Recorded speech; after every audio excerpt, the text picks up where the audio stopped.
Nah, ini sabunnya udah jadi. Yang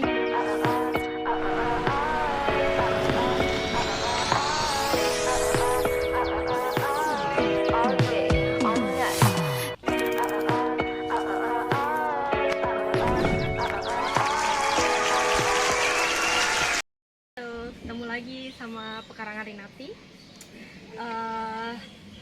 Hari ini kita bakal bikin sabun. Sabunnya ini adalah sabunan dari minyak jelantah. Cuman sebenarnya kalau udah pernah bikin sabun natural, mau dari minyak jelantah, mau dari minyak apapun juga sebenarnya tekniknya sama, ilmunya sama. Cuman hitungannya yang beda karena tiap minyak itu punya kayak punya titik saponifikasi yang berbeda dengan jenis minyak-minyak lainnya. Oke, ini hasilnya seperti ini. Ini sabun jelantah, warnanya beda-beda. Ini karena minyak jelantahnya beda-beda. Ada yang mungkin goreng terasi, ada yang goreng. Oke. Anyway. Nah, bahannya adalah yang pertama pastinya adalah si minyak jelantah ini. Kalau mau kelihatan brand ya. Kalau mau minyak jelantahnya itu misalnya kita nggak yakin minyak jelantahnya bersih, bisa dicemplungin sama arang dulu selama kayak sekitar 24 jam. Jadi semalaman dicemplungin arang dulu supaya bau, misalnya ada bau terasi, bau apapun tuh bisa hilang. Terus atau kalau nggak bisa juga dicuci. Jadi misalnya minyaknya ini kita masukkan ke dalam air, dicuci, bagian minyaknya ntar kan nyisa ke atas, itu kita ambil. Itu yang kotor-kotornya ntar biasanya bakal lepas. Gini misalnya. Saya sekarang ini nggak cuci karena ini minyaknya cukup bagus.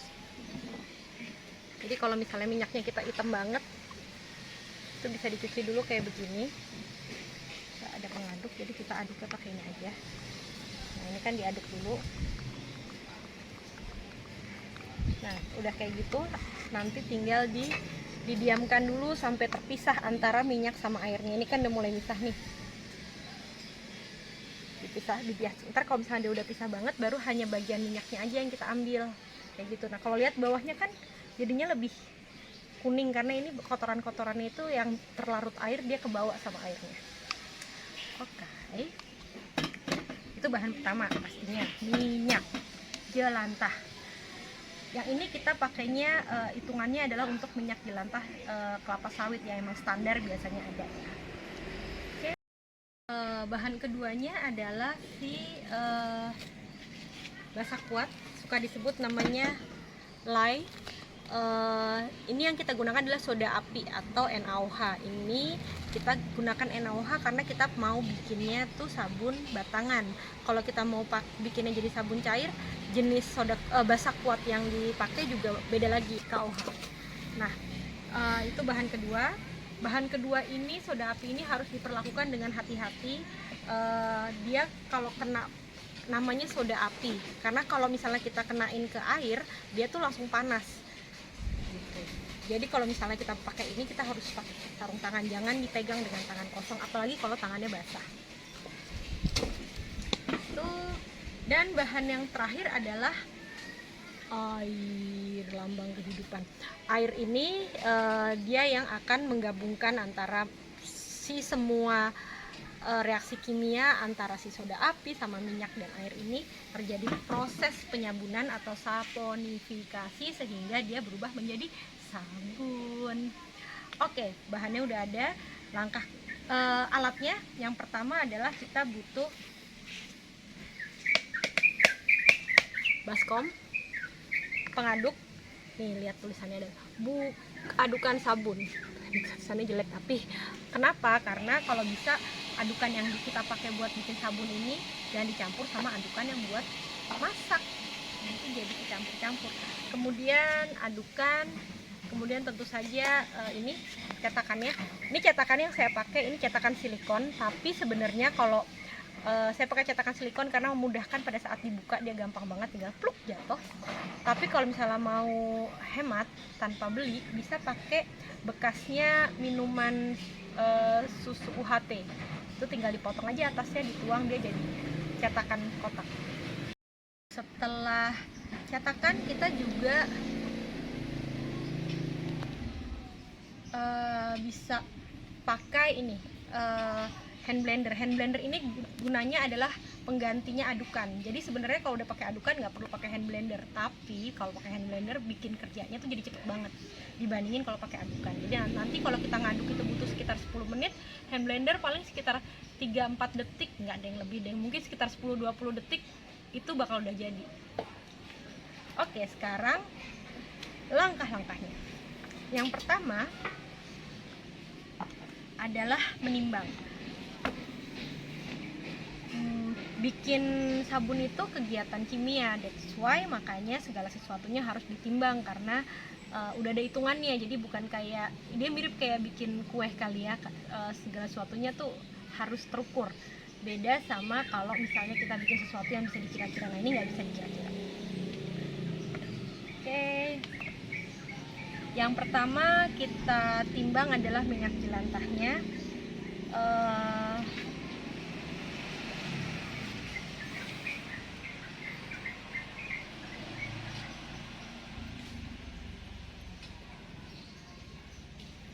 Ini minyak jelantahnya.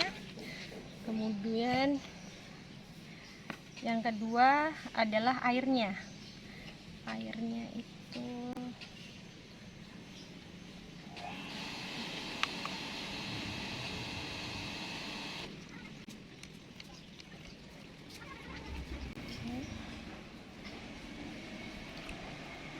ya, dan kemudian minyaknya sudah kita timbang sih. Pada saat kita mau mulai bersentuhan dengan si soda api, sebaiknya itu saatnya kita mulai pakai sarung tangan supaya kalau ada kecipratan tangannya nggak gatel-gatel, nggak gatel panas, nggak enak lah pokoknya rasanya ya. Nah, untuk pengambilan soda api ini kita pakai barang-barangnya tuh jangan barang-barang yang besi, tapi kita pakai yang plastik. Di sini soda apinya saya mau pakai 41 gram.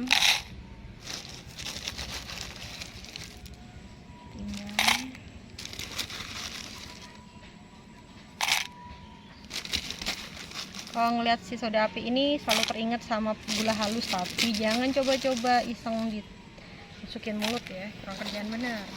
Oke. Kita tutup lagi supaya aman. Nah, oke, semua bahannya udah siap. Ini adalah bahan untuk bikin sabun yang paling dasar, yaitu minyak jelantah, terus air, dan soda apinya. Ada bahan lain lagi enggak? Kalau mau boleh, misalnya kita pakai airnya, kita ganti pakai air pandan atau air kopi, misalnya kita pengen ada aroma lain. Atau pas belakangan kita mau masukin kopi bubuk untuk supaya ada teksturnya di sabunnya, itu boleh, tapi itu belakangan dikasihnya. Disiapinnya dari sekarang, tapi ntar masukinnya belakangan. Oke, langkah yang pertama adalah kita campurkan dulu si soda apinya ke dalam air. Ingat, jangan kebalik, jangan masukin seperti ini tapi masukin ke sini, karena kalau masukin ke sini jumlah airnya dikit, dia semuanya bereaksi, dia bisa panas banget. Jadi beginilah yang benar. Ini pada saat ini kita sambil aduk-aduk, jangan dekat-dekat karena dia ada baunya ya enak. Dan kalau dipegang panas, ya kan nggak ada asap.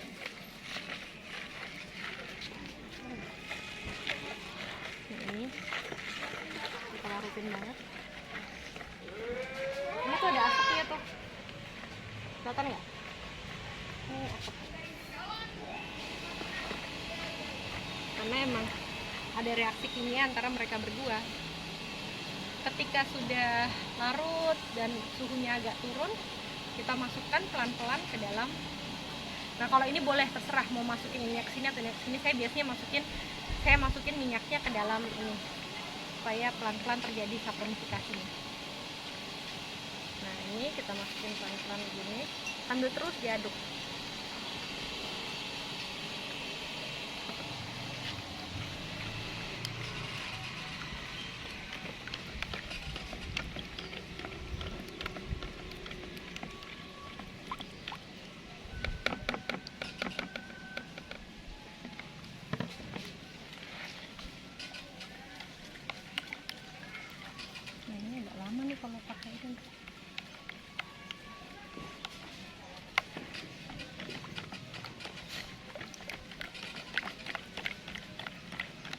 Kalau bosen ngaduk, sebenarnya kita bisa pakai si hand blender ini.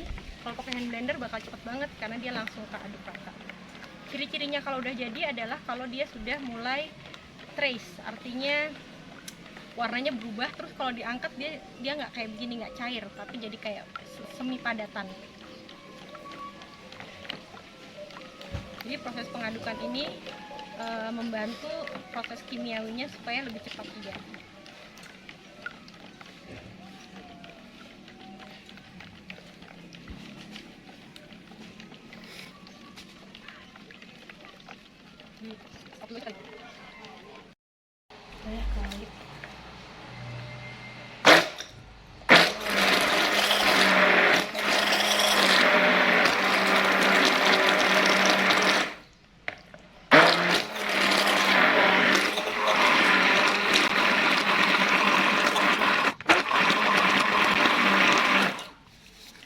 Ini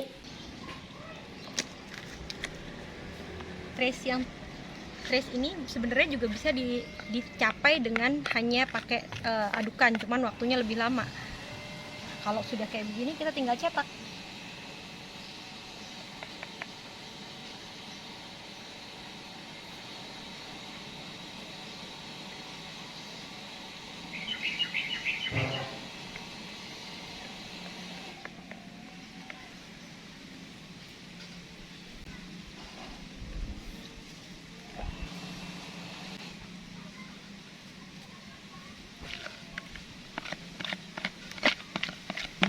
Nah, ini sabunnya udah jadi. Yang kita sekarang lakukan adalah nunggu. Jadi, yang pertama adalah kita tunggu sampai dia keras 24 jam, keras 24 sampai 48 jam. Begitu udah keras kita bisa lepasin.